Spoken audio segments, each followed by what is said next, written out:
Hello everyone, this is part 9 of What If Naruto Was Female Orochimaru's Target, and I hope you guys enjoy this video and to like, to subscribe, and check out the playlist, to see more comment down below. Now let's start the intro. They call me a god. They call me a god. They call me a god. So, you excited to be back? Jiraiya asked as he and his travel companion walked at a sedate pace.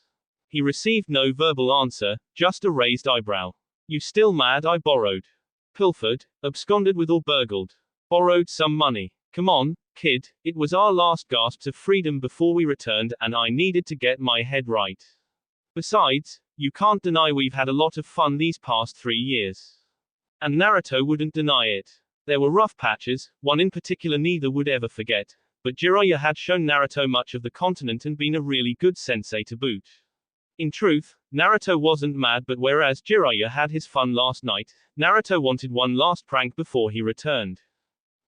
You're right on both accounts. So, 30%. Excuse me? Jiraiya asked in disbelief. That's the interest on your loan, 30% and interest compounds daily, godfather. You're a shark, you know that. Ungrateful brat. Jiraiya shouted and pointed in mock outrage. Naruto merely waved him off. Fine, I guess we can consider it a gift. I mean, I stole that money from you anyway, so, that shakes out. The Toad Sage had a look of disbelief cross his face. He was the one that stole money, not the other way around. He could only laugh. I wish we had another year of this, kid. Naruto smiled. Yay, it was nice being free, but I have missed home. Jiraiya smiled at that, which didn't go unnoticed by Naruto. Oi, what are you smiling about, you old pervert? Way to ruin the mood, you inconsiderate brat. Also, don't call me an old pervert, Jiraiya said, putting Naruto in a headlock. Who took you on countless adventures? Helped you develop from an elf into a respectable-sized young man? Who got you laid twice? Me, the envy of men and desire of women. Jiraiya the Toa. Jiraiya's monologue was cut short as Naruto effortlessly lifted him off his feet. What are you doing, brat? Put me down. Wait for it, perv. Wait for what? Jiraiya asked and was answered with a large ball of water falling on his head, being dropped after it hit. As Jiraiya sputtered, Naruto laughed uproariously at the sight of the legendary Sannin. I ha ha ha ha thought ha ha ha toads were amphibious. You look like a drowned rat ha ha ha ha, Tobio. Straight to hell with you, brat. Same to you. Stop always bragging about stuff or I'm going to tell Tsunade Barkin you have inappropriate dreams about her. Like I'd be embarrassed over a sex dream. You suck at blackmail. Oh, if only they were sex dreams. No, I had to hear your weirdo poetry. Oh, Tsunade, as the toad mistakes the well for the ocean, Naruto had to stop and dodge Jiraiya striking at him. You wouldn't dare. 35%. You're a crook. That's fine, I'll be a crook, who gets 35%. What happened to it being a gift? And it's money you stole from me. You didn't know that when you took it, and why should you get to embezzle what I so artfully stole? 35% seems fair. We're family, that's got to count for something, you heartless fiend. Fine, 40%. What? Naruto had kept a neutral face but broke again at Jiraiya's reaction. Jiraiya sulked as the duo reached the main entrance. Izumo and Kotetsu processed them and welcomed the duo back warmly. Alright, kid, I know you've got a lot of things you want to do, so let's debrief with Tsunade. Okay, I'll get us there fast, Naruto said, reaching for Jiraiya. The Toad Sage slapped his Gosun's hand away. No, Naruto asked, slightly amused. Hell no, never again, for any reason, Jiraiya proclaimed, face stern and unyielding. It's not that bad, you're overreacting. I don't care, was Jiraiya's response before disappearing in a swirl of leaves. Naruto rolled his eyes and followed Jiraiya's lead, disappearing in a blur instead. 3 of Konoha's most important women sat in an office. While official duties were briefly spoken about, this was more a meeting to manage Orochimaru. Koharu and Tsunade both knew the Snake Sannin got into the most trouble, outside of the fallout with Hiruzen, when she was bored. She'd been showing signs of it for several weeks, but neither Tsunade nor Koharu knew what spurred the sudden onset. The first sign, she became more interested in experimenting on prisoners just to see what would happen and not sound scientific testing. Secondly, her training had gotten more destructive. And finally, I'm so bored. Surely, there is a country in need of overthrowing. I'll go kill the Rakage right now. Orochi, you can't kill the Rakage. We're trying to avoid war, not guarantee it, Koharu responded as if talking to a child that wanted dessert first. Why not take a mission? Tsunade questioned. They're all too easy. Surely there are some prisoners to torture. Obiki always complains about a backlog, Koharu offered.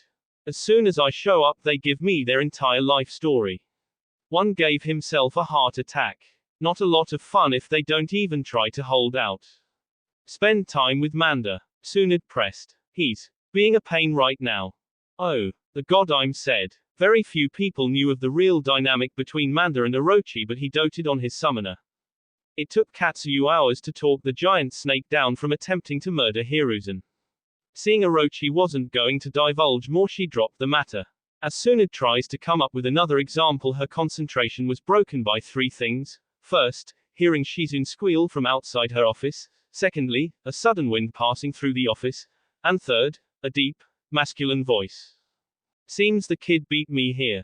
Each of the women looked at the final Sannin as he sat inside the window. Koharu and Tsunade both greeted Jiraiya. Orochimaru simply stared at the door.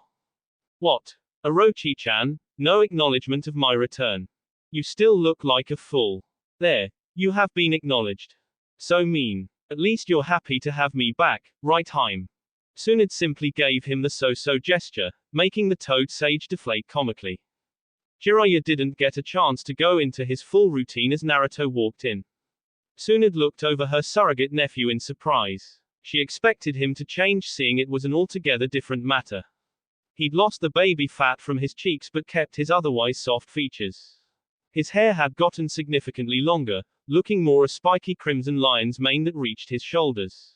Most significantly was his height, as he was clearly taller than everyone in the office save Jiraiya. Greeting everyone with a smile, Naruto gives Tsunade a mocking bow. Uzumaki Naruto, requesting a return to active service, Hokage-sama. Welcome back, Naruto-kun. How was your training trip? Fruitful, for the most part.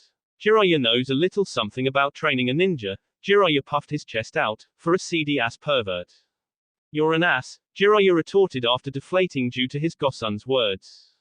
Okay, that's enough you two, Tsunade interjected, but there was no real heat behind her words.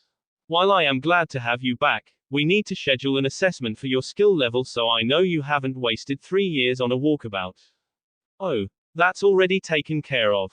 Unless she's changed her mind, Tobayo. Naruto said, smiling the entire time. Kakuku, I wouldn't dream of it, Naruto-kun. We just need to select a time and a place. Orochimaru said while in movement, ending right in front of Naruto, staring intently into the Uzumaki's eyes. Full moon tonight, seems as fitting a setting as any.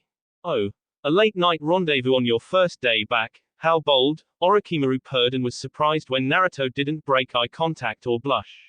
However, she never got to hear his retort as a cough interrupted them. Sorry, are we bothering you too?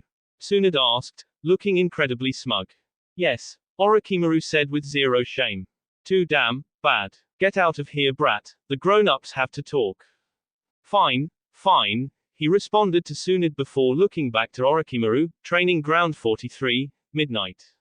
She nodded and he exited the office. You don't seem so bored now, Koharu observed after Naruto left, she now looking quite smug herself. I thought we had matters to discuss, Orochimaru replied, not bothering to address Koharu's observation. The informal vibe was now broken and Jiraiya entered the office fully as they were to dive into series matters. So, how are things? Jiraiya asked. Tense. There have been some skirmishes between Kumos and our Anbu, but nothing that has bled over into our standard forces. Onoki is still waiting and seeing, Tsunade was explaining before being cut off. Expect to hear something from him soon, Jiraiya said. Naruto and I met both Han and Roshi on our travels and I don't think it was an accident. I'd say, Onoki wanted a quick threat assessment. And, I'm assuming you didn't fight either of them, so what? Nothing really to report. Kid got along with both of them well enough, more Roshi than Han, but there were no hostilities. Some shared stories over being a container, but that was all I observed. Okay, not a lot to go on, but it'll have to do. Kiri is keeping to their isolationism for now, but that could change with the upcoming Chunin exams, the Godime said. I have kept my Otonins on high alert. It's possible A may attempt a proxy war first, in hopes of pulling Konoha in, stated Orochimaru. Good. There isn't a lot more for us to do but stay sharp and not be baited into any stupid mistakes. Easier said than done, Haim. He's gotten more troublesome, what a drag, Shikamaru bemoaned to his companion, eliciting a snicker. The two ninja walking casually down the village streets. How could you possibly know that you haven't even seen him yet? Temari inquired. I just know, I always just know, the Nara grumbled. Yes, he was happy his friend was back and even eager to catch up, but Shikamaru was as practical as he was brilliant. Naruto plus 3 years of dedicated training * puberty equals troublesome squared. There was simply no way around it. I suppose. It'll probably be good, you've been getting a little lazy lately, Temari said with a smirk. Helping with the Chunin exams is incredibly boring, I am not meant to be an administrator. Then why do it? Shikamaru shot Temari a look, not enjoying her knowing smile. She just couldn't leave the unsaid, could she? Troublesome woman. Best way to spend time with you, which you know, Shikamaru forced out, his body slumping as he did. Shika is so cute when he admits he likes Temari-chan. Kami, kill me now, he grumbled, causing Temari to laugh. The sound was so melodious that Shikamaru couldn't fight off the smile forming on his lips. So, what's the plan now that he's back? I doubt I'll be moved from Ino and Choji just yet. It was not ideal, the circumstances that led to the formation of the next Inoshikacho, but it was necessary. Choji and Ino were floundering, Shikamaru couldn't leave them like that. Every clan heir was going to need to be at their best if war broke out. Without the ability to rely on Kurenai-sensei's deviousness, Shino's ruthless efficiency or Naruto's power, Shikamaru grew. His planning became faster, more involved and paradoxically more flexible. He no longer warmed up in combat, always ready to unleash himself. He just wished. Hey, no sulking, Temari said, interrupting his thoughts. Sorry. Anyway, I don't know what Shino will do. I guess it'll all be sorted when we meet at Kurenai-sensei's house. When do you need to arrive? Temari questioned. In a bit, but I've still got a little time. Good, because you're treating me to lunch, Shadow Boy, Temari exclaimed while grabbing Shikamaru by the wrist and dragging him along. True. Finish that and no special Temari time for a month, Temari threatened. Shikamaru, wisely, shut up. Because he was both practical and brilliant. Shino, come back to bed, the pink-haired Uzumaki commanded, wrapped in her dark blue bed sheet. A small smile graced the Abare mare's lips. Some may think Tayuya and he were a mismatched pair, but that was superficial. While she was passionate and he reserved, she was not irrational nor illogical. Her hard life had made her cutting, but Shino appreciated that bluntness, that honesty. It was refreshing, that she was more animated than any other girl he knew simply added to the attraction. Shino broke from his reverie, knowing she was expecting a response. Shino would love nothing more than to return, but he couldn't, not now anyway. I am sorry, Tayuya, but I cannot. As you know, Naruto's return is today and we are to meet at Kurenai-sensei's. I'm sure you have time. Besides, Stump can wait. Friends should not make each other wait, Tayuya. And boyfriends shouldn't deprive the girlfriends, Shino. It's been a month and it was 2 months before that, she said, and Shino could hear the edge in her voice. She was nearing the limits of her patience, which weren't in excess to begin with. He wouldn't complain though, he knew that about her. She was fiery and passionate, but also accepting, of him, his manner and his choices. Shortly, after the formation of the new Inoshikacho, Shino joined the Hunter Ninja Corps. The training was grueling, the assignments even more so. He'd improved immensely because of it, becoming a better tracker, fighter, and assassin. Like Shikamaru, Shino knew he'd grown reliant on his teammates and sensei. They were a well-balanced team, as well-balanced as any genin team with Naruto would be, but that very balance posed its own limitations. His current position corrected that, Hunter Ninja often working alone unless the threat is too great. Shino didn't mind the solitude or the harsh routine, but he did miss his team and Tayuya. She was right, he could be gone for a day or several months and rarely knew which it would be. He looked at the clock on the chest of drawers. He had more time, and if he were a little late he knew his team would forgive him. Friends forgive each other. Shino slipped back into bed, being greeted with a kiss. It was confirmation he'd made the right choice.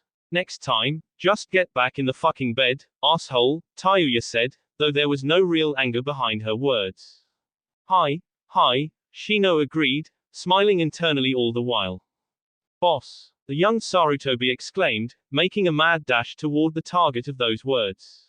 The sea of people parted, allowing Konohamaru, Mogi, and Udon to move quickly to their older brother figure.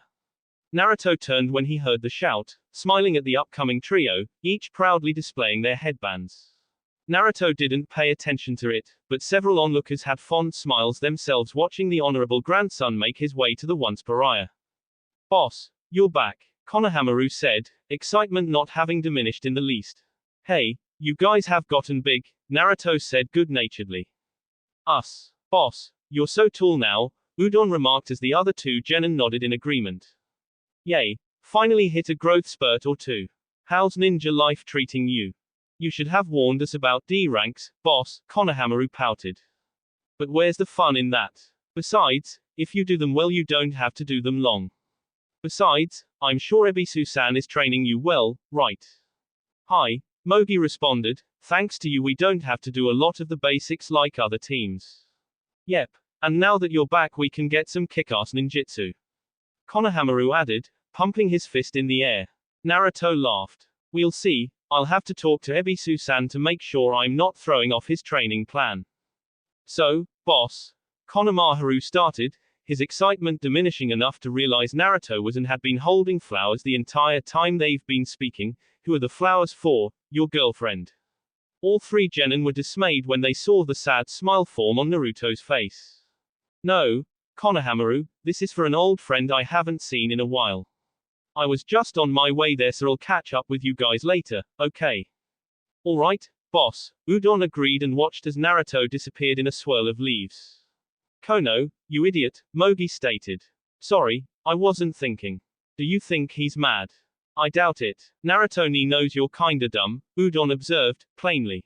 This caused a tick mark to form on Konohamaru's forehead. What's that supposed to mean? That you can be dense, monkey boy, Mogi backed Udon up. I get no respect, I tells ya. No respect at all, Konohamaru said while under a depression cloud. As Konohamaru sulked, Naruto arrived at his destination. It had been years since he'd been here but the place hadn't changed. Eerily quiet, competing scents of various flowers. The environment felt heavy as if the decades of mourners' collective sorrow coalesced and surrounded everything, never leaving. He kept a steady gait as he made his way to his intended location. It hadn't taken long. While not ornate, the gravestone was adorned with various flowers and trinkets. Naruto added his own, an arrangement of white lilies, pink carnations, and blue hydrangea. Hinata Hyuga, sister, daughter, ninja, Naruto read the gravestone aloud. We hadn't known each other long, I regret that because even if it was short I considered you a true friend. I wish I could have told you that it didn't matter, I didn't hold your observing me against you.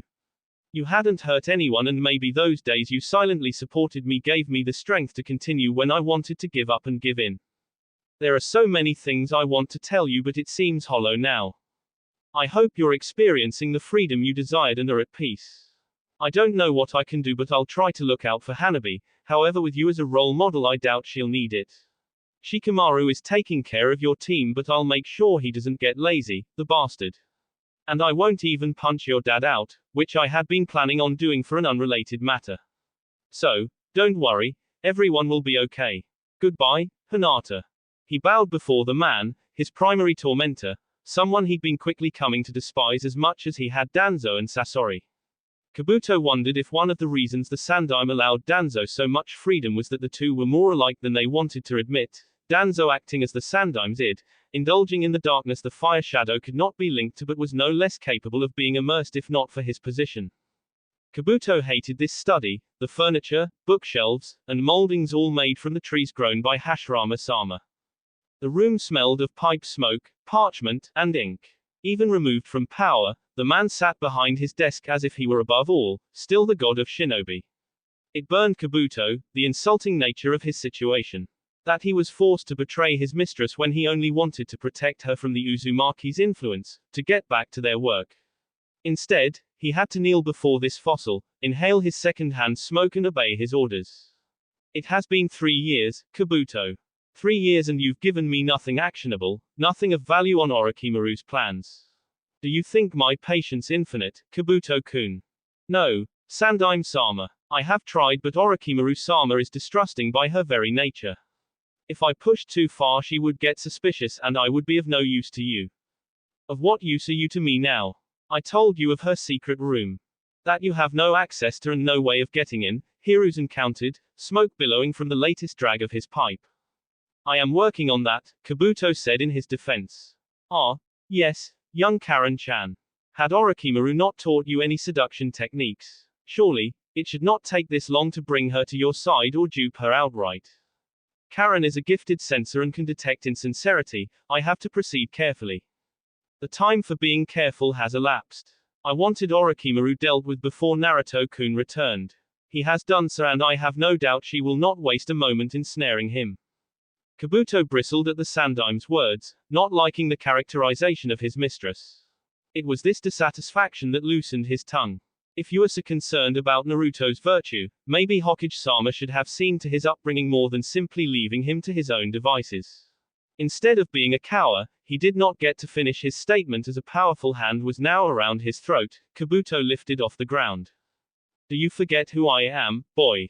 I have sent more people to the Pure Land than you've met. You think your mistress is powerful. Who do you think made her that way? Never dare speak about things you do not know in my presence, the Sandaime said before releasing the boy and dismissing him. Kabuto left, rubbing his sore neck, not chancing the repercussions should he glare at the old man. When alone, Hiruzen sagged his shoulders and sighed. He did not like the tactics he was using against the young medic. He did not like using people as pawns, sacrificial or otherwise. But, he reasoned, this was for Naruto-kun. He had to pressure Kabuto enough to get sloppy and tip his hand. In a blind rage, Orochimaru would kill him and he'd finally have something on her, as Kabuto was, technically, a shinobi in good standing. Tsunade would not be able to ignore the violation. He'd do anything within his influence to make sure she couldn't sweep it under the rug. Orochimaru would be stripped of her status and either imprisoned or banished. With a clan, ties to the current Hokage and his team, Naruto-kun wouldn't leave. Hiruzen truly believed that. Then, Hiruzen could mend the severely damaged bridge between his surrogate grandson and him. He just needed time. Koharu and Orochimaru had departed after the debrief and strategy session. Only Tsunade and Jiraiya remained. Jiraiya was not used to those hazel eyes looking at him in concern, and he wondered what could be on his former teammate's mind.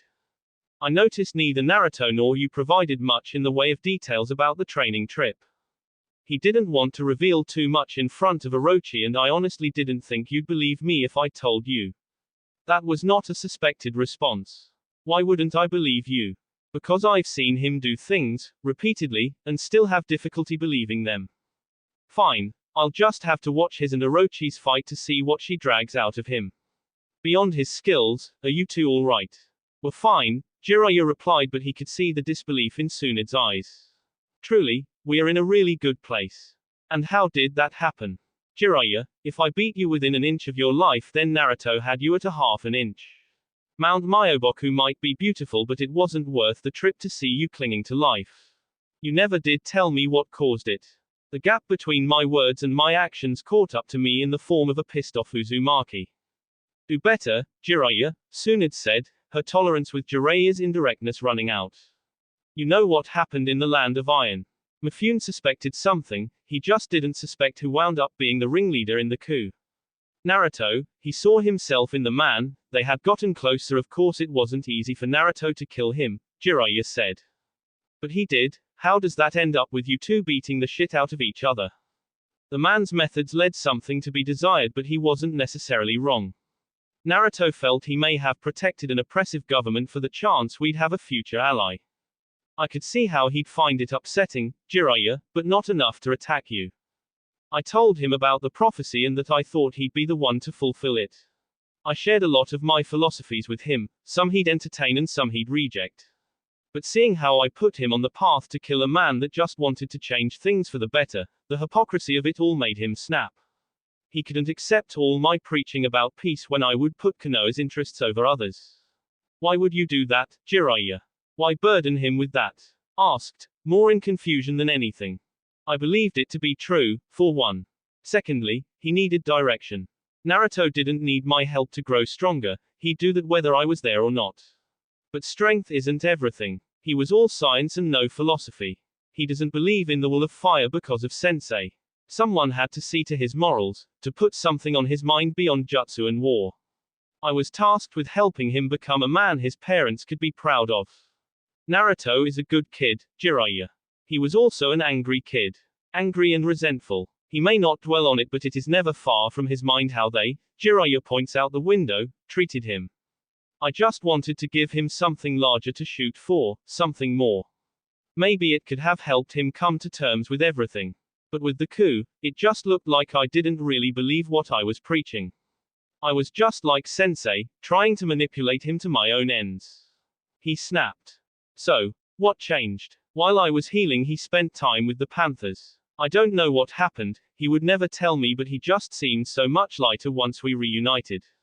We talked, really talked, for hours. And over the following days, we just kept talking. And now, we're at a really good place. As long as I don't have to worry about you two getting into a brawl in the streets, that'll have to do. I don't think you have anything to worry about, Haim. Hi, Sensei, Naruto said, standing in the doorway of Kurenai's modest but cozy home. The genjutsu mistress, clearly showing the 6th month into her pregnancy, hugged her student.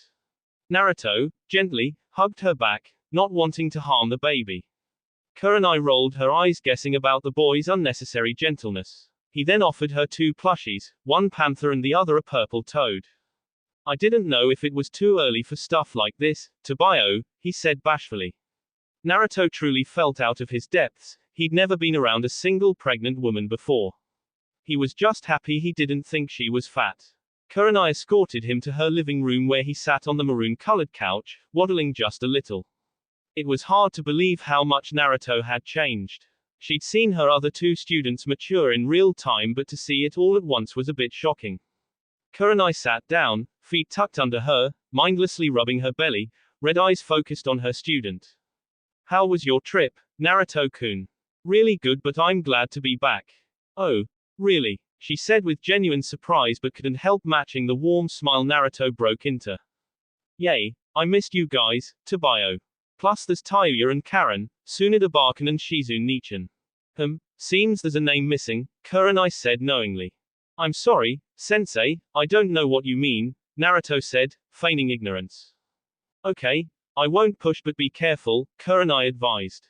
I'm the most careful person you know, Sensei.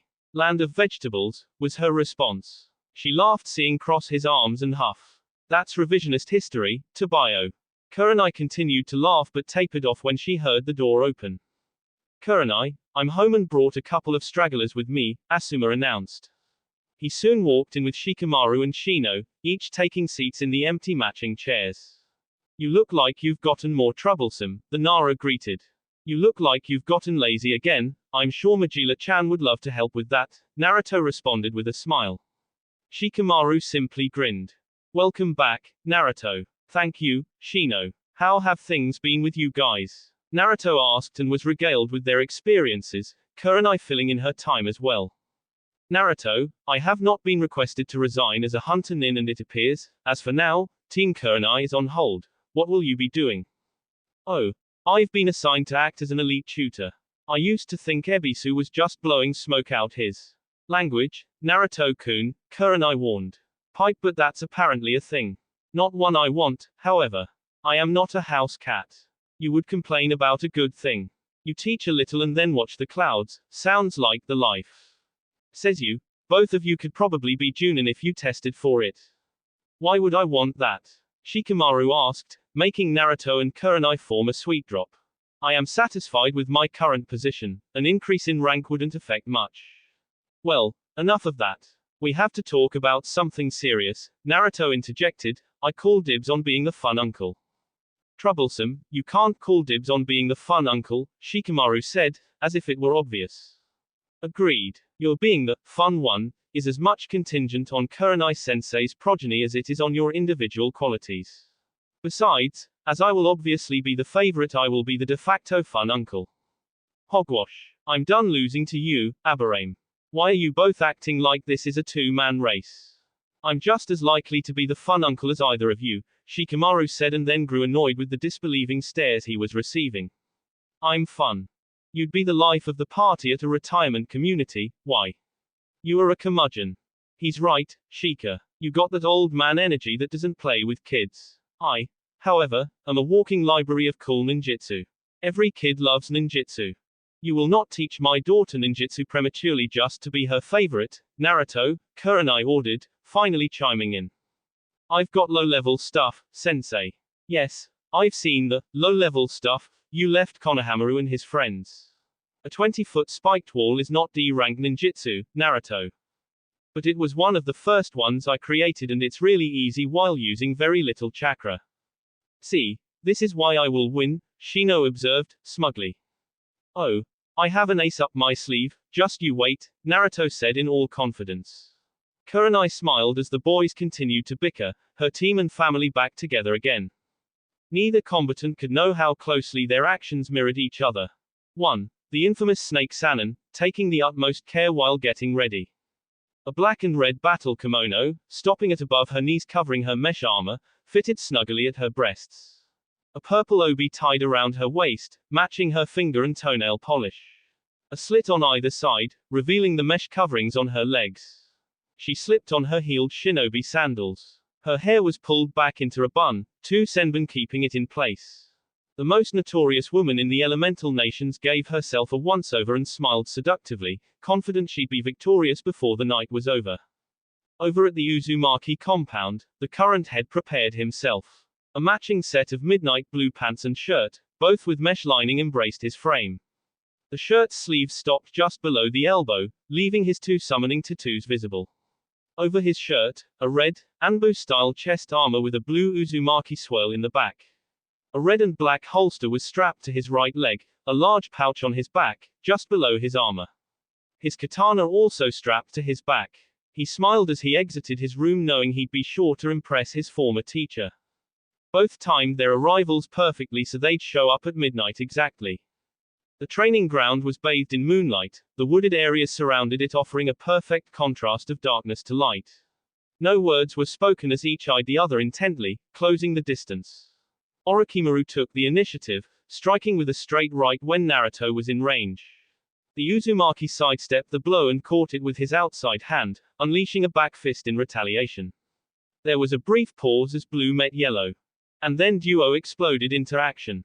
Orochimaru broke Naruto's hold on her arm while twisting Naruto's into an arm lock. The Uzumaki recognized this and dropped lower, flipping Orochimaru over his shoulders. Naruto gave himself some distance and got into his stance. When Orochimaru approached again, he performed a double roundhouse, both kicks blocked, but he expected it. The two kicks were feints for a transition into a standing sidekick, which hit true at Orochimaru's stomach. Naruto bounced on his heels and then settled into his stance. Orochimaru dusted off her kimono and did the same. After a brief lull, the two blurred toward each other again. What followed is an intense exchange of fist and feet. Naruto's style, utilizing multi-level kicks, feints and powerful punches going against Orochimaru's inhuman flexibility and surreal reaction time.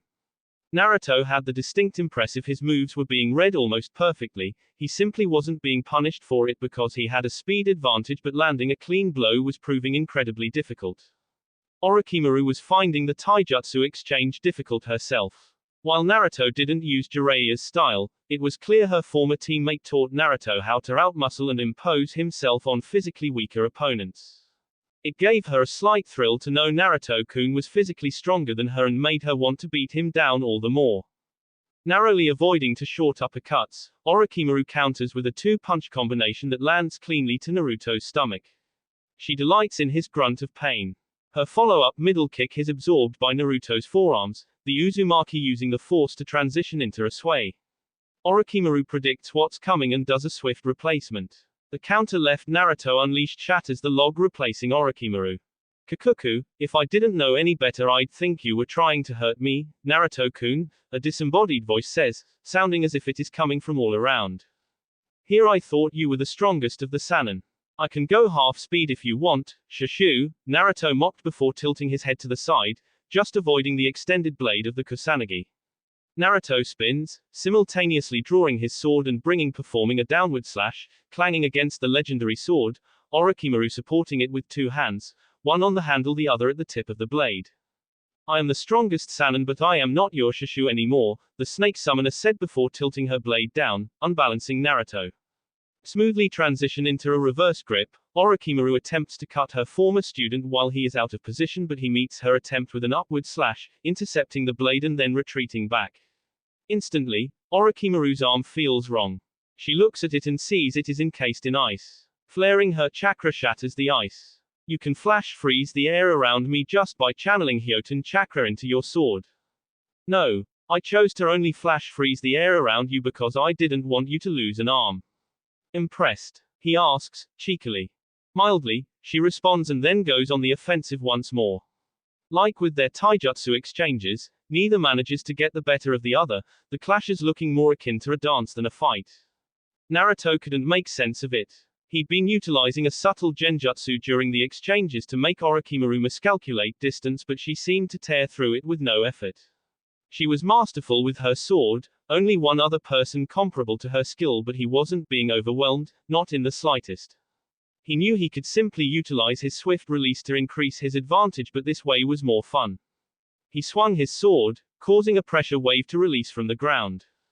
Taking advantage of the distance, he performed his version of Asuma's hine, what he called his songbird blades. Making several swings of his sword, he heard the faint ringing as the supersonic blades tore through the air. And he watched as Orochimaru danced around his attacks as if he'd announced where they'd be exactly, the blades making short work of the trees behind her. He knew something wasn't right. This fight felt like one he'd had previously, but not with Orochimaru. She was good, unarguably one of the best, but something was off. He didn't have more time to consider, Orochimaru's renewed assault demanding his attention. Her heart rate was elevated, not from exertion but excitement. She could barely contain her glee. This is why she forced herself to wait, why she didn't abduct Naruto from under Jiraiya's nose. Things had felt so dull, while there was a certain pride in training Anko again, it just wasn't the same. Her first student didn't challenge her, didn't push her as he did. Even now she could tell he was holding back and she wasn't even offended. Winning wasn't the point. There had been a part of her that was worried he wouldn't progress enough to really keep up with her developments, but that had been for naught. She wondered if he'd be able to piece together why his genjutsu wasn't working, why she could read his movements well enough to counter. Her Sharingan, hid under a special contact lens, spun wildly as if to match her burgeoning ecstasy. She needed to see more, to push him harder, to force out every secret hidden behind those blue eyes that shone with mirth. Her attacks ramping up forced Naruto to go on the defensive, decidedly not his preferred style. But it was necessary, slashes and stabs coming from unique angles, Orochimaru constantly changing levels and maintaining no set pattern. He was caught off guard when her tongue, elongated, wrapped around one of his wrists, jerking it from his sword while the other was forced to release his sword by her Jian. Pleased she was able to disarm him, the snake Sannin was prepared to take full advantage of her new opening, except the Naruto still restrained by her tongue dissolved right before her eyes. Kai, she thought immediately while performing the dispelled technique and then immediately ducked under the kick aiming at her temple. She then rolled from the axe kick, coming from a second Naruto, transitioning into a cartwheel kick to back up a third. Clones already, Naruto-kun? She asked, standing upright as the three Narutos surrounded her. Thought I'd spice things up a bit, one Naruto said. Bored already? I'm hurt, Orochimaru mocked. She then had to fend off a double front kick from one Naruto, then dispelling him with a quick stab. The others decided to attack in tandem, one going high with a flying roundhouse, the other low with a leg sweep. Orochimaru became parallel with the ground, managing to avoid both attacks. Spinning out of her evasive maneuver, she dispelled the clone above and below her with a circular slash of her sword. As she landed, she realized two things. Firstly, that was entirely too easy. Secondly, she couldn't sense the real Naruto anywhere. Earth style? Dragons more, the red-haired Uzumaki thought as he willed an earthen dragon's mouth to emerge underneath Orochimaru, taking her by surprise. The mouth snapped, mightily, but all that was heard was the sound of wood being snapped. The snake Sannin continued to scan her surroundings, now taking refuge in the trees. Her hearing alerted her to an oncoming threat, and through instinct alone she cut the single shuriken aimed at her back. She simple dodged the next volley. Or so she thought, as the bladed stars did sink into tree bark like she predicted, but followed her, while gaining speed. More shuriken were added to the pursuit, Orochimaru darting through the trees. She realized this was a Jiten technique, one used by Toroi of Kumo. The infamous woman smiled as she made her way back to the clearing, figuring it was time she showed off as well. Upon arrival, she sheathed the kusanagi and waited for the projectiles to catch up. Unbeknownst to her, Naruto watched while cloaked in a version of Tobarama Senju's Bringer of Darkness jutsu. He had a lot of pieces that were not making a clear picture. His former teacher would rip through his ocular genjutsu, but not the one cast by physical touch, nor one meant to block all senses. That she could get out of his genjutsu wasn't shocking, but the speed in which she did one and not the other perplexed him. He was further confused when she left the trees to return out in the open. As he watched, his eyes widened in surprise and glee. He didn't care that his attack had been negated, it was too cool to worry about that. He dropped the genjutsu and appeared in the clearing. "You did it," he exclaimed, causing Orochimaru to smirk. Naruto had been right, the sub-elements were available to people without the bloodlines. But possible does not mean easy. Orochimaru had managed only one, Jiten, and it was because wind and earth were the elements she had the most experience with. Not even her Sharingan really helped her, it's seeing the sub-elements as an unreadable code of chakra it can't make sense of. But all those limitations aside, she reveled in the sense of pride she felt at impressing him. "The Sandaime Kazekage's iron sand gathering assault," she said as the iron walls returned to sandy particles. Creating her own magnetic field disrupted Naruto's, the iron barriers she created simply intercepting the shuriken that continued to move through inertia. "That's awesome, but, you're surrounded by metal," Naruto said as speedily performed a series of hand signs, lightning style, chained lightning jutsu, Naruto thought as the red lightning surged to every piece of metal in its path. Finely honed senses caused him to sway back before he was fully cognizant, dodging the uppercut from a previously subterranean Orochimaru. Undaunted, she continues with a high kick that Naruto blocks with his arm. The all-too-confident smile suggested he'd missed something. The chakra flare and sound of upcoming blitz led him to conclude this was a clone of some kind. Orochimaru's iron sand drizzle tore towards Naruto, and the snake Sannin assumed he wouldn't have enough time to dodge the attack. When the jutsu made it to Naruto's location, she saw her mud clone dissolve, but watched as her iron sand pellets would ping and then fall down. She discontinued the jutsu after the initial wave to see Naruto now covered a blackish metallic coat that was receding from his limbs to his core. "Steel release, impervious armor," Naruto said before going through another series of hand signs, pausing for a split second before going through a series of more. Orochimaru was caught flat-footed, having never heard of steel release before, and her lapse cost her. Steel chains emerged from the ground, binding her feet together and her hands above her head. She was prepared to simply break the constructs until she felt much of her energy leave her. She looked up to see seals migrating from the chain to her. "Chakra suppression seals?" she asked. And Naruto nodded, wiping the sweat from his brow. "I can't form chains like my mom, so this was the next best option," he said. "Then you can use Sensei's combination technique. I've been able to do that since I was 11, Naruto said nonchalantly. "You've never displayed such an ability before," Orochimaru pointed out and watched as the Uzumaki shrugged. "I didn't want the old man to think I was trying to be him, besides, I already had a sub-element I was training. I didn't need his stopgap technique." Naruto breathed in deeply before continuing, "though using it on an element I haven't mastered does make things more difficult," Naruto said as he took a moment to really look at the result of his jutsu. He never really considered himself kinky, but seeing Orochimaru tied up and at his mercy was incredibly alluring to the young man. As if reading his mind, Orochimaru asked, "See something you like?" While smiling, Naruto reflexively rubbed the back of his head, trying not to blush at being caught perving. "You know, I'll release you if you concede," Naruto observed, trying to cover. "Oh please, Naruto-sama, free Orochi-chan. I'd be ever so grateful," the Sannin said in a sultry voice, struggling against the chains just enough to give certain body parts a subtle jiggle. "A cold show is in my immediate future," Naruto lamented while trying to avoid doing anything lame. When Orochimaru said Naruto wasn't going to visibly react, she decided to stop the act but smiled nonetheless. "It's your win, this time," she said, and instantly felt the chains leave her and her chakra flow return to normal. She stumbled a bit but found herself supported by Naruto's frame. She looked up to see him staring down at her, a 1,000-watt grin on his face. I won't let it go to my head, he replied. Orochimaru giggled a little before responding, good, because if you hold back again I won't go easy on you. You could just ask, Naruto pointed out. Where is the fun in that, Naruto-kun? She asked. I wouldn't have to avoid that sharp-ass sword of yours, was his reply. But that is part of the fun, for me. And my preferences don't matter in the slightest. Privilege of being the strongest of the Sannin, Orochimaru quipped. Naruto simply chuckled and Orochimaru could feel it reverberate through his chest. But since this is your victory, I believe you are allowed to name your prize. So I am, Naruto said, a mischievous look in his eyes. Well, I have had a long while to think about this.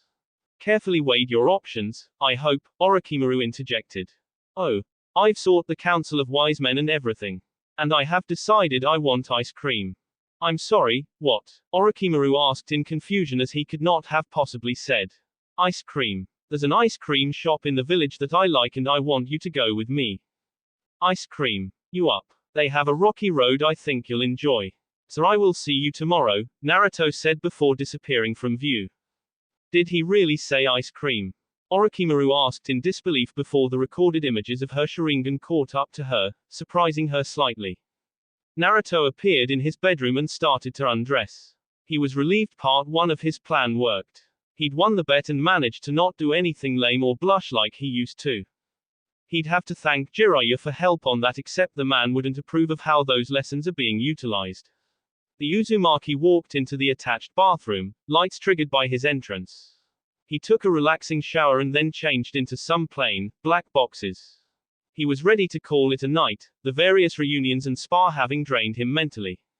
Naruto was asleep as soon as his head hit the pillow, a small smile gracing his lips. Naruto's senses flared and he was instantly awake, though his body language nor his breathing changed. Someone was in his room. Someone had gotten through his security seals and was in his room. It was impressive, Naruto had to admit. And whoever managed it, Naruto hoped they could take those bragging rights with them to the other side. It was difficult, but he remained patient. The person was doing well to hide their presence and Naruto wanted to get a sense of what they planned. He heard what sounded like footsteps and the rustling of clothes as if they were being removed. By the time he felt the weight on his bed, he still hadn't moved, but it was shock that gripped him. A familiar scent, of wildflowers and a hint of antiseptic. He couldn't put together why Orochimaru was in his bedroom. When the Sannin slid into his bed, under the covers he almost shut down. Be cool, Naruto, the Uzumaki told himself. She's probably just here to mess. Oh, he thought internally when she finally reached him, the sensations on his back revealing something. Okay, so she's topless, he thought as he felt her bare breasts, while her arms snaked around his front, Orochimaru gently making circles on his abs with her fingertips. Kikuku, I know you're awake, Naruto-kun. Ah, hey, he responded weakly. So much for not doing anything lame. He lamented. I had some time to think about your request. It confused me initially. How so? Naruto asked. It was timid and you are not known for timidity, Orochimaru said, continuing her ministrations. So, why ask for something I would have agreed to anyway? Seems like a waste. Unless, she paused. Unless, Naruto repeated. It was part of a larger plan and you were conspiring for some end I didn't know about. Me. You. Conspire against you. That's what I'm thinking. Why? Yeah, Naruto's reply was cut off as he felt a pleasing cool hand slide into his boxes. Naruto-kun, you can admit it now and have an incredibly satisfying night, or deny it and have an incredibly frustrating one. Choose wisely, she whispered into his ear. The choice was obvious. Let's say I did have a plan. To seduce me? Orochimaru asked in amusement. More woo than seduction, Naruto responded. Woo? She asked and Naruto could hear the humor in her voice, but he was paying greater attention to what her hands were doing, one in particular. I regretted it the moment I said it, to Bio. Don't, Kikuku, it's sweet. I've done something similar. The hardest part, she paused when Naruto let out a groan, was the waiting. I hate waiting. I've only ever been as patient as I absolutely needed to be, and for this, I had to wait years. Orochimaru removed her hand from Naruto's boxes, the Uzumaki promptly missing the contact. He turned toward her, and as soon as he was facing her he found himself pulled into a kiss. All thought left as his body responded on instinct, one arm around her waist pulled her closer while his other hand cupped her cheek, stroking it gently. In his haze, he didn't remember when it happened but soon their tongues were meeting, gentle flicks giving way to something deeper. Naruto felt her hands running through his hair, adding to the series of pleasing sensations he was already experiencing. At some point they broke the kiss, panting slightly, her warm breath tickling his ear. He'd returned to his senses long enough to hear her declaration, whispered but containing more steel than any shouted words ever have. "I'm done waiting," was all she said before she claimed his lips again. But as the lovers explored each other's bodies, the mutual pleasuring containing a multitude of unspoken promises, the world continued to spin. Enemies from within and without planned and plotted for their mutual and individual downfalls. Storm clouds gathered, portending of an easterly wind, embers still sparked in the shadows, and a divine will continued to exert its influence. But for all those that scheme against them, are any prepared for the consequence of trying to separate a snake from her obsession? "Ah!" Naruto exclaimed, climaxing again. What number it was he couldn't say as he'd lost count. Naruto kissed his lover deeply as he slowly withdrew from her. It took a great deal of effort to roll off her. Both bodies were covered in a light sheen. He was tired. More tired than he'd possibly ever been. Or if not more, at least different. He felt drained, depleted but wholly satisfied. He knew he was grinning like an idiot. If he could have stopped he would have. "Kikuku," he heard as he felt Orochi pull closer to him, wrapping her arms around him, and he returned the gesture. He fought to open his eyes. At the moment he'd have sworn he'd uprooted trees with greater ease, but he did manage it, partially. The half-lidded gaze of the Uzumaki met the Sannin's. He stole a glance at the alarm clock over her shoulder. It proudly displayed the time of 5:15. He really needed to get a few hours before he reported in for the day. "Naruto-kun. He hummed, sleepily. "You said you hadn't mastered Koten, what did you mean by that?" Naruto fought back a yawn before answering, "It's like with the basic elements. You learn how to mold your chakra to perform it, and for a while, you always have to consciously mold your chakra in that way.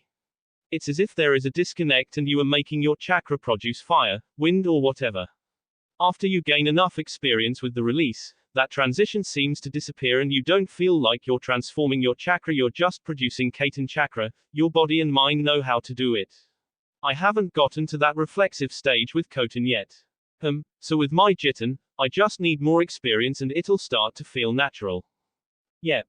Orochimaru smiled at the response, as that was an obstacle she'd yet to overcome. She can control the iron sand, but it took a good deal of effort. It hadn't felt natural yet and she didn't know if it ever would. It seemed she simply needed to train it more, condition the yin and the yang of her body to accept the transformation so she could expand on her abilities. It makes sense why he only had one lava and ice jutsu when she trained him. Creating more jutsu before he'd mastered the release was accepting a shoddy foundation.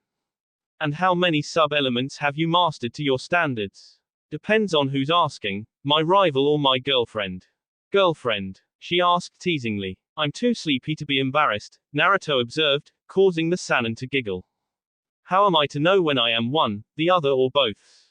she asked, pulling even closer into their embrace. When we're naked let's not be rivals," Naruto offered. Orochimaru laughed into his chest. "I'll consider it. Now, if you could answer my original question." Naruto leaned down and whispered in her ear, a look of surprise giving way to a sultry smirk. Swiftly, Naruto found himself on his back. "Kikuku, it appears you won't be getting any sleep just yet, Naruto-kun," she said as Naruto felt her slide down his body. He really hoped she wasn't suggesting another spar, because there was no way that was going to be possible. Naruto's worries were nullified when he felt an intense and welcomed sensation. He, shakily, sucked in a breath air while clutching his crimson sheets. He peeked toward the end of the bed and the bobbing of his girlfriend's head was confirmation. Sleep would not be coming soon, he thought, but he wouldn't complain. Naruto took another look down. No complaints at all. Shino considered himself unflappable. It was as much his personality as it was discipline, but he could remain calm through almost anything. However, one could forgive him for having difficulty with the weirdness that was his morning breakfast. In the Uzumaki manor, there were two primary places to eat. The first was a large, ornate dining hall. A large room with a 15-person table, crystal chandelier and walls decorated with red Uzumaki spirals. None of the three current Uzumaki were much for formality, so the room was rarely used. Naruto explained it as more of a promise to the future. One day, maybe a generation or two from now, that table would be full. The second place was the kitchen, a generously sized room itself. Dual wall-mounted ovens, side-by-side refrigerator covered with blackboard paint, induction range. In the center laid an island with even more kitchen gadgets, including a grill. Atop of it was an industrial hood.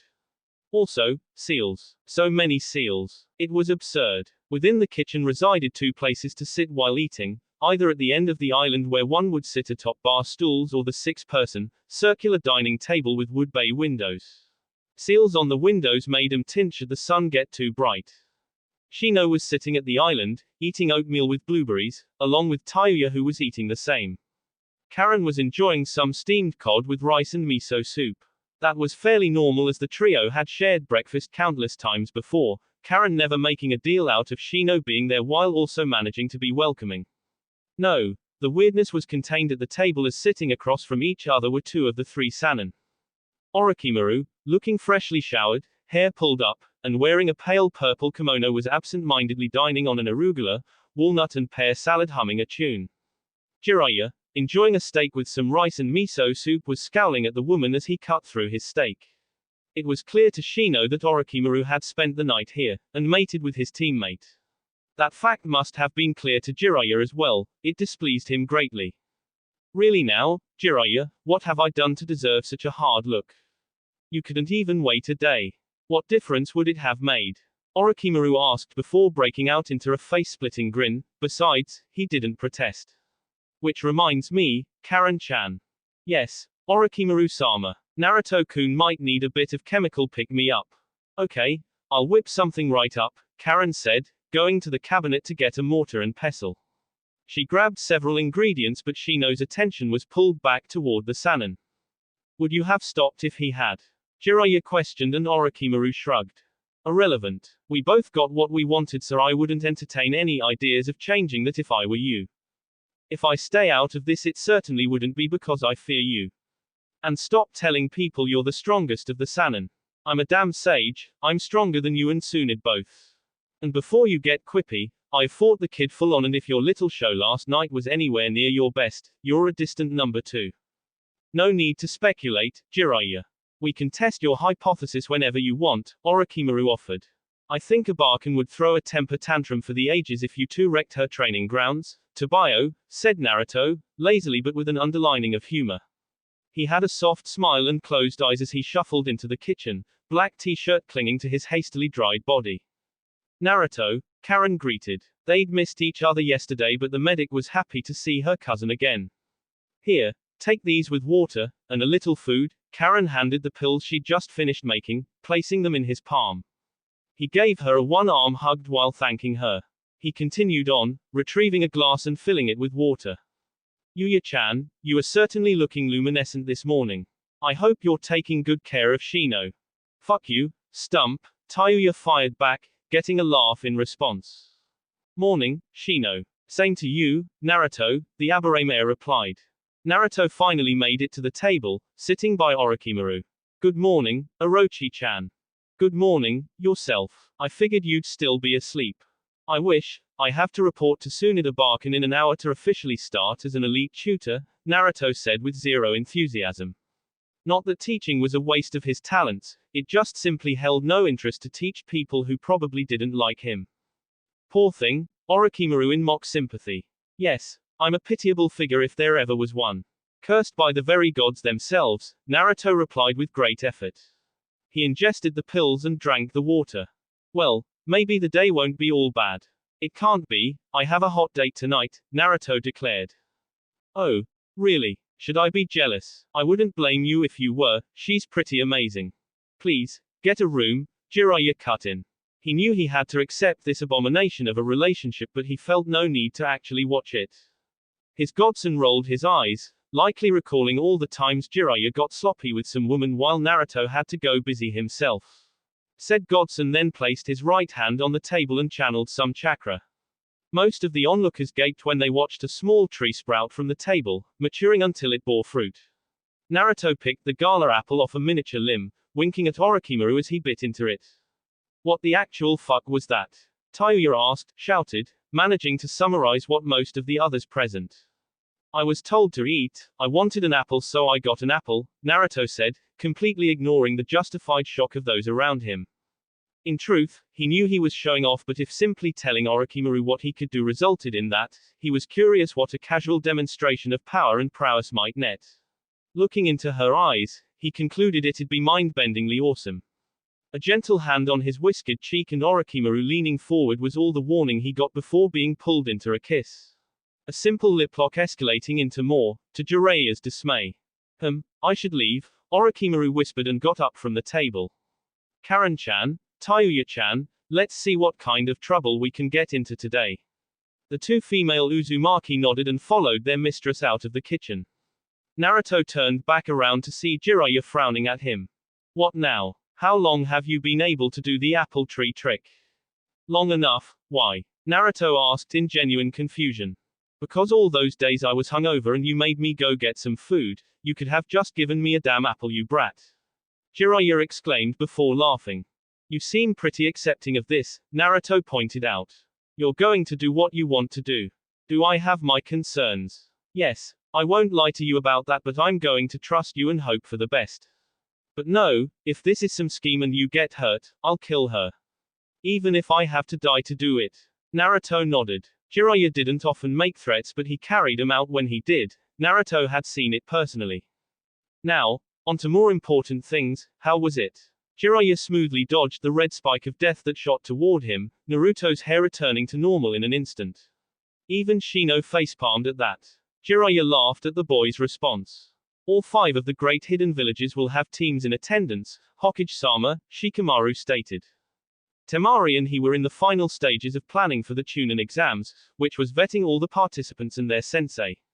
It was a tedious but necessary process, made even more so because of the weight of these exams. The first Kiri teams since the resolution of the Civil War would be on display. Kumo may use the exams to kill up-and-coming ninja from Konoha and Suna while also attempting to show Iwa who they should be allied with. After the Team Kurenai reunion, Shikamaru stayed up all night to finish the planning. The exams started in a month, which meant the Cage would be traveling to Suna in 2. He just wanted to be done with the whole damn thing and go back to cloud watching and shogi playing. The only other bit of information we need is to know your guardian detail for the finals. Orochi and Kakashi, the Godime answered and Shikamaru nodded. Is there anything else? No. Hokage-sama, the lazy Nara answered.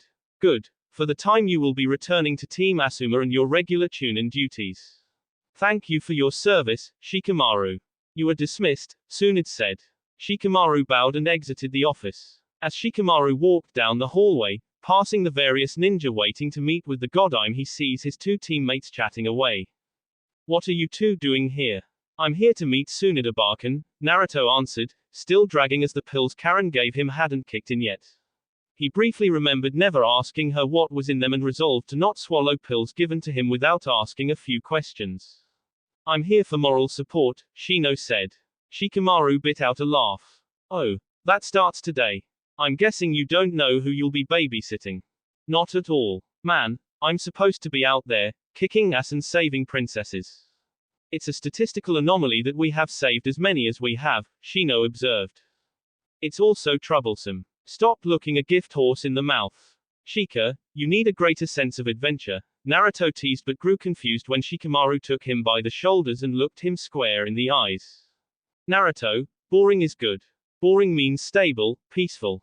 Embrace the boring. Adventure is for storybooks. I think he'll be too busy embracing something else, Shino stated. Naruto was called into the Hokage's office before he could respond. So, embracing something else? Shikamaru asked. Yes, Shino answered. He works fast, the Nara observed. Or she does, the Aberrane countered. Good point. Should we be concerned? Maybe about his exhaustion levels. As for everything else, I suggest we wait and see. I'll try to think up some contingencies, but I understand. The 2 nodded at each other and then broke out into matching grins. So, she exhausted him. Outside of hours of fighting, I didn't think it possible. There were other developments best not spoken about here. Team training tomorrow morning. The slight inflection told Shikamaru this was serious. He affirmed he understood, then departed the Hokage Tower, Shino leaving to attend to his own matters. As Naruto reached for the door to the Hokage's office, he felt a wave of energy rush through his body, which was followed by a very brief but very painful headache. It left as fast as it came, and the Uzumaki no longer felt drained. He resolved to thank Karen later. Naruto entered Tsunade's office, finding himself wrapped in a hug with Tsunade saying, "I couldn't greet you probably yesterday, so I'm making up for lost time." She released him soon after and returned to her seat. "Now, down to business. I know you aren't thrilled about your assignment, but you can best serve the village by sharing your knowledge. Most days you'll have one charge." Tsunade paused to toss him a scroll, "as she requested you personally. It's a fraught situation, so handle it with a measure of diplomacy. There will also be times I'll have you help our forces with some training seminars." Naruto nodded. He knew nothing he could say would change it, so he'd just have to accept it. "Now, there is one more thing. Team Kurenai is put on hold as all three of you were simply better served elsewhere, but there was also a problem that none of you have any medical training. You will be sending a clone to the hospital to get some basic training." "Why me?" Naruto asked. He didn't mind, and Iryo ninjutsu was a blank spot in his knowledge, but this just seemed odd. Both Shino and Shika have the chakra control and intelligence for it. Shika isn't a frontline fighter, and Shino has extensive knowledge of anatomy due to his hunter ninja training. They've also been here and could have easily been certified, so why me?" Tsunade bit her lip and looked away. "It was simply decided you'd be the best fit for the training." Naruto looked at Tsunade in puzzlement. She was clearly lying and wasn't even trying hard to hide the fact. It didn't make sense. He had to follow her orders regardless, and he'd do it anyway since she was family. And she might even show him something if he learned enough. That's when a light bulb turned on. "You aren't jealous that I've learned things from each of the Sannin, but are you?" Naruto asked, smiling. Tsunade dawned an embarrassed blush at being caught. "Medical ninjutsu is just as cool as other ninjutsu, and you can do a lot with it. I don't deny that, Oba-chan. But there is another reason. I saw you spar with Orochi. I know you've gotten really good over the last 3 years, but if war breaks out, you're going to be a primary target. When A learns you aren't so easy to kill, he'll target those you care about. Add that to your tendency of throwing yourself in front of threats, and you can see my concern. My grandfather was excellent at self-healing. I could never manage to replicate it, but with the advanced healing offered by the QB, I was hoping you could."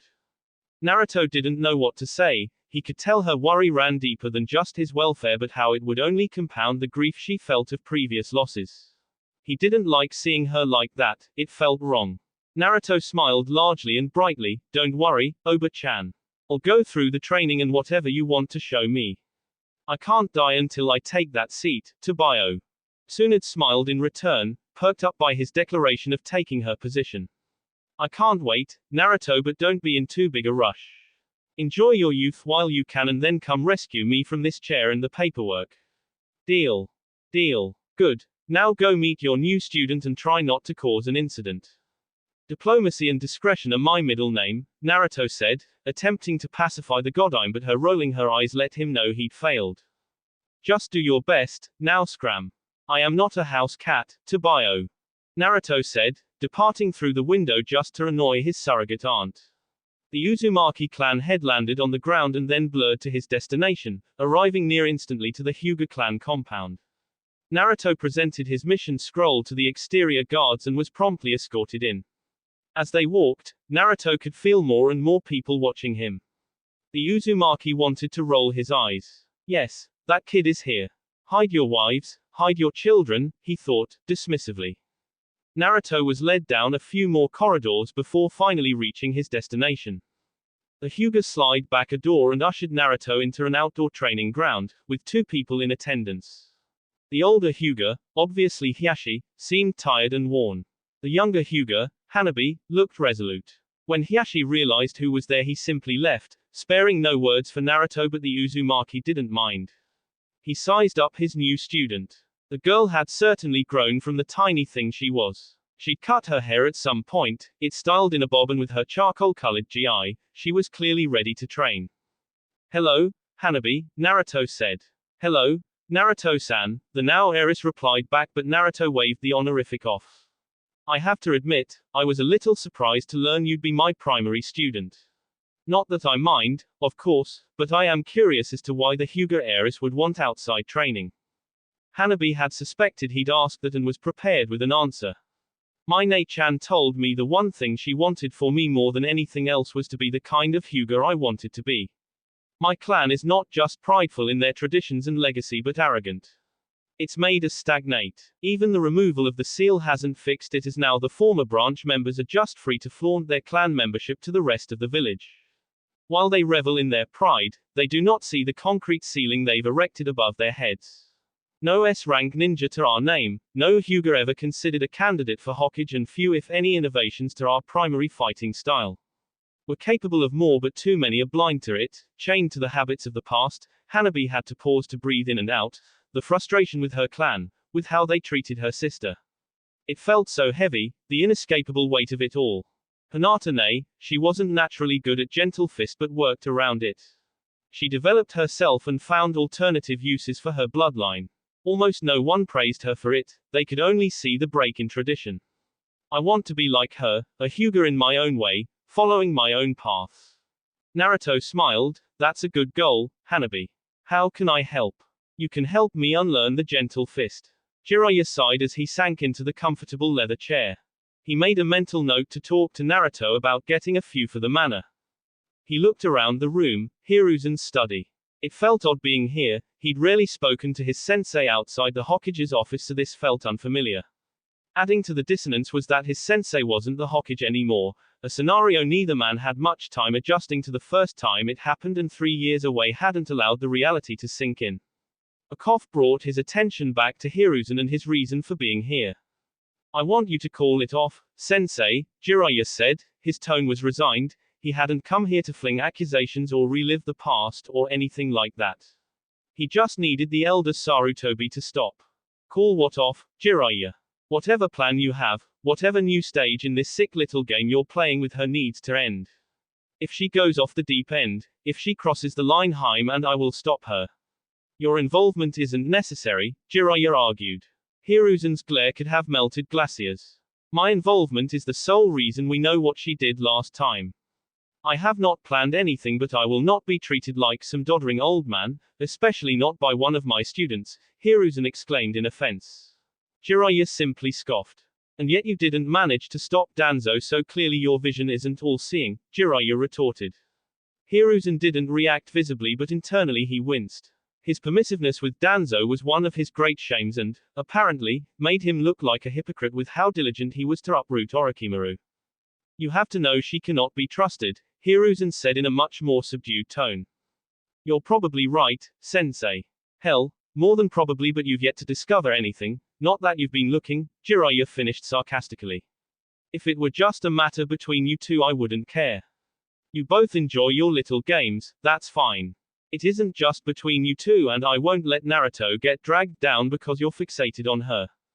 I am doing this for him, Hiruzen protested, clearly offended. Well, judging by what I witnessed this morning, you're too late, Jiraiya shared, mortifying Hiruzen. No, it can't be, Hiruzen denied. How, Jiraiya, how could you let this happen? What was I supposed to do, sensei? Camp outside his door. Follow him around for the rest of my days. Jiraiya said with a laugh. Just for once listen to me, let this go. Has everyone forgotten what she's done? Those cruel, sadistic experiments. Her complete betrayal. I have not, but here's the problem, she did those in full view of Danzo. That's the kick in the nuts, sensei. It's not that no one cares or that we aren't mortified. It's that you want to condemn her when you permitted your former rival to do as he pleased. Even after he ordered the genocide of a founding clan. Makes you look like a hypocrite. That's before you add in the whole banging her and coerced abortion aspects. I'm going to save you a few trips to Inoiki, sensei. What she did. And you know what? I'm guessing part of the motivation was she knew you'd eventually find out and carry the guilt and the pain of her fall. You resent her for doing it, you hate her for doing it to get back at you, and you despise her for rejecting that which you find most sacred, the will of fire. She desecrated it. But the thing that eats at you, The thoughts that keep you up at night all center around one idea. One scenario you wish to deem impossible. What if she changes? What if she changes for and because of Naruto? What if they are actually happy together? Then your role in Why She Broke Bad is undeniable and you can't cast her as the one true villain. Get over yourself. If she does something, we'll catch her. If not, my godson is happy and I won't have that threatened. It's not in your control and it's not your job. Enjoy your retirement and try not to alienate Naruto even more than you already have. Jiraiya stood up and exited after his words, hoping Hiruzen would listen just this once. There were very few things Kabuto disliked about his mistress. She'd allowed him to indulge in his sadism and scientific curiosities without judgment, so he felt duty-bound to be no less accepting of her. However, every time he heard her giggle, Kabuto wanted to murder a specific redhead. It just wasn't right. Nor was her spending hours playing with iron sand. They had real breakthroughs to attend to, real science to conduct. Just the thought of it made him adjust his glasses. Naruto Uzumaki was the bane of his existence. This fact was made all the more galling as the boy didn't even know how ruinous he'd been to Kabuto's life, how fraying he'd been to Kabuto's only real tether. She came back to the village for him. Dulled her edge for him. Limited her work for him. It was infuriating, and now because he tried to remove the boy and his taint from Orochimaru-sama, Kabuto was stuck. Forced to betray her, to shamelessly cling to life just for the chance to make things right. Spying for the Sandaime was just below killing Nono as his most reprehensible act. Not just for the treason, though that would have been sufficient. The extra sting was through his observation he realized how much Orochimaru had started keeping from him. She suspected him of something and was freezing him out. Kabuto's inquisitiveness and lack of boundaries pushed him to want to know. He needed to know her secrets. Just beyond his conscious mind, a small voice would sometimes whisper to Kabuto that had the Sandaime not ordered him to spy, the medical ninja would have done so anyway. The silver-haired young man was closer now. He'd taken Orochimaru's absence as a chance to go through her study. Looking through every book, he'd finally found a break, a biometric seal that likely opened up the passage to her secret facility. The medic took several pictures of the seal, making sure not to include anything that could reveal its origin. He needed help. Kabuto only understood the most basic of fuinjutsu, but he was lucky he had a willing pawn. A silly, little girl that led with her emotions. Kabuto would never allow himself to think his well-hidden disdain for Karen might parallel some even deeper buried sentiments for Orochimaru-sama. It was easy to manipulate the Uzumaki medic. She was all too willing to please him. He showed just a little interest and she clung to him like driftwood in the middle of the ocean. She was pathetic but useful. It took no effort to trick her into deciphering the seals. However long it took for her, Kabuto would wait. And once he gained entrance, once he knew all there was to know, he'd make things right. Somehow, some way. Okay, that's enough, Naruto spoke and chuckled when he saw the relief in Hanabi's eyes. Before he could train his student, he needed to know her limits, so their training session was meant to do just that. It was only thanks to his experience with Konohamaru, Mogi and Udon he even had an inkling as what his expectations should be. Hanabi was about where they all were at her age. He could certainly work with that. Tomorrow we'll start on your new taijutsu and maybe get you a weapon, so be thinking about that. Why a weapon, Naruto-sensei? Because you're short and weak, Naruto said without missing a beat, causing Hanabi to faceplant. When she returned to her feet, he saw her look of indignation but cut her off before she could speak. I was short and weak once, as well. Unfortunately, not everyone you'll ever fight will share your measurements and skill level. Weapons even things out. So, what will you be doing tonight? Thinking of potential weapons I want to learn. Hanabi asked. Good answer. Enjoy the rest of your day, Hanabi. Same to you, sensei, the Hyuga said back, politely. Naruto exited the training grounds and saw a Hyuga waiting in the corridor. Hiashi-sama would like to speak to you, the Hyuga said, and Naruto nodded and followed the man. As he was led through a parade of similar-looking corridors, Naruto emptied his mind. He didn't want to go into this exchange with any expectations or assumptions. Tsunade requested he not create a political incident and he'd do his level best not to. Finally, Naruto was ushered into a courtyard, where Hiashi was sitting. Uzumaki-san, Hiashi said in acknowledgement, but never took his eyes off the small garden in front of him. Please join me, he requested, and Naruto walked over to the man, taking a seat. You are dismissed, Thank you, Hiashi said, and the now named Ko departed. Hyuga-san, Naruto said in return. The pair sat in silence for several moments until Hiashi chose to speak once more. What is it to be free, Naruto? I don't think I'm the right person to ask that question to, Naruto answered and meant it. Naruto's fate had been tied to the village since the night he was born, and only extreme action would have changed that. In all likelihood, for Naruto to be free of the village, he'd have become something tyrannical in exchange. No matter his antipathy toward Konoha's residence or the suite of negative emotions he held for the old man, mass slaughter was never something he wanted. It is because of your unique position I think you are the very best person to ask this question to. My brother and my firstborn only found freedom in death. That's how constricting and limiting they found being a Hyuga. It is only in retrospect that I saw my role in their suffering. Maybe that sounds familiar. Naruto nodded at that last statement, as it did sound a lot like the old man, casting himself as powerless when he was anything but. I was raised to value the Hyuga way. I believed, and believe, it kept me strong. During the war, shouldering the burdens of being a clan head, losing my wife. I leaned on those traditions to prop me up when I felt nothing else could. They were my pillars of support. Somewhere at some point, I came to believe the Hyuga way was the only path, that it could only be failed but never fail anyone. I alienated my eldest daughter because of it. I didn't encourage her, only pointing out what I deemed her flaws. And when I realized she saw me for who and what I was, I resented her for it. I loved her, but I resented her all the same. And then she was taken from me. She died a hero, protecting her team, but I'd much rather have her here. I'm sure that too is something you are familiar with. I asked Tsunade-sama personally to let you be Hanabi's tutor. I may not be able to walk down her chosen path with her, but I'll do whatever I can to make sure she's as prepared as she can be. Whatever she wants to learn, there will be no clan restrictions, so teach at your own discretion, and if you need anything from me or the clan, don't hesitate to ask. Naruto didn't really know what to say to the man that had just bared his soul to him. His pain, his regret were palpable. It reminded Naruto of someone else, a man of tradition and standing that only amended his ways after irreparably failing his daughter too. During my travels, I met another man who faced something similar. He couldn't cast off his traditions for his daughter, and the pain of her loss changed him. For what it's worth, you're handling it better than he did, Naruto shared with the Hyuga leader. What makes you say that? Hiashi asked. Because that man's path led him to the end of my sword, Naruto answered. As for Hanabi, I'll do my best to give her the tools to follow her ambition and prepare her for life as a ninja. It's all I can ask. Thank you, Naruto, Hiashi said. Naruto nodded and then left via Shunshin. Naruto didn't exactly pity the Hyuga leader, but he wasn't devoid of sympathy either. Regret could be a corrective or could be poison. He'd also almost been swallowed whole by it, a wrong call during a mission. He was fortunate he had Bagheera and Majila to keep his head on straight, and then his team to see him the rest of the way. Sigh, Naruto thought, but it wasn't due to his previous topic of rumination but the kunai that was hurtling toward his head.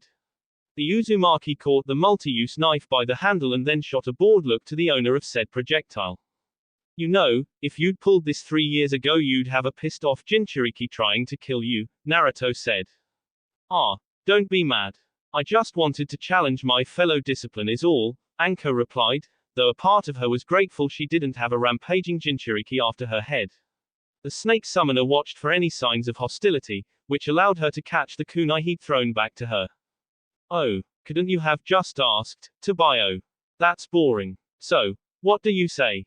Wanna find out who's the strongest student of the snake Sannin?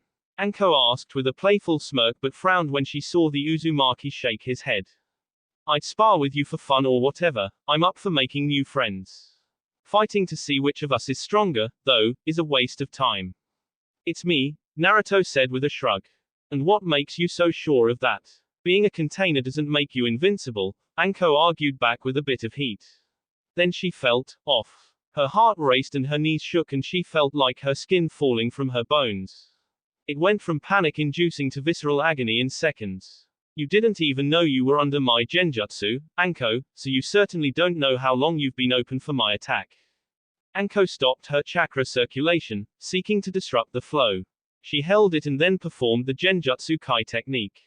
As she did, the Naruto in front of her dissolved and Anko stood in the street alone. Once her breathing came back under control, Anko smiled. The annoyance at having been dismissed given way to anticipation. He may have gotten the better of her just then, but it was only round 1. Naruto continued on to his destination. He wondered if Anko managed to deduce how he activated his genjutsu. He doubted it. Channeling the chakra through her kunai wasn't a common practice, so she likely wouldn't think her catching it was the triggering event. He didn't know a lot about his fellow special Junin, but he assumed she wouldn't be deterred by his trick. He wouldn't mind it, though. He arrived at his destination, being welcomed by the ice cream scooper. "Hey Naruto, welcome back," the Daily Scoop employee said. The brunette had known Naruto for years, him coming into the shop as a chubby-cheeked boy just wanting to be treated fairly. "Thanks, Urei-san," Naruto replied. "What can I get for you today?" "I'm going to have the butter pecan, 2 scoops in a waffle cone. I would also like 2 scoops of Rocky Road in a bowl." "Oh, do you have someone joining you? Is it that adorable little panther? Magila?" "No, not today. She's also not so little anymore." "Neither are you, time is funny like that," Urei said as she was preparing his order. "I suppose," Naruto said. He took his order and grabbed a seat at the marble counter. He didn't have to wait long for his guest to arrive. The atmosphere in the room changed when she entered, though her face showed no sign she noticed or cared. Naruto wondered if she were truly apathetic or feigned it to secretly increase her enjoyment. "Naruto-kun," she said while taking a seat beside the Uzumaki. "You have really good timing," Naruto said. "What can I say, I am a woman of many talents." "Humble too," Naruto observed. "Humility is for farmers and monks, Naruto-kun. I will never pretend to be less than what I am out of some notion of social desirability, I hope you wouldn't either. False humility isn't my bag, but I was very much in need of humbling at one point. Thankfully, it was Bagheera who set me straight as it possibly saved my life. Now though," Naruto shrugged, "I don't have that same need for external validation. I know who I am and what I can do. As long as you don't become meek," the Sannin replied. "I don't think I could pull of meek anyway, I'm so obviously impressive." Orochimaru gave him a once-over. "Yes, quite obvious," she said, and then finally tried the ice cream in front of her. She couldn't help it, her face completely betrayed how good she found the frozen treat. When she looked back to Naruto, she wanted to wipe that smug, knowing grin off his face, even if she did find it cute. Naruto soon returned to his own treat, elated he'd made a good choice. "Anko challenged me today. Wanted to see which of your students was the superior ninja," Naruto said. "Oh, yep. Threw a kunai at my head and everything," Naruto added. "Is she still alive?" Orochimaru asked, knowing about his rule against unprovoked attacks from the villagers. Naruto laughed. "Of course. I didn't harm a hair on her head, though I'll probably have to fight her so the surprise attacks to ramp up."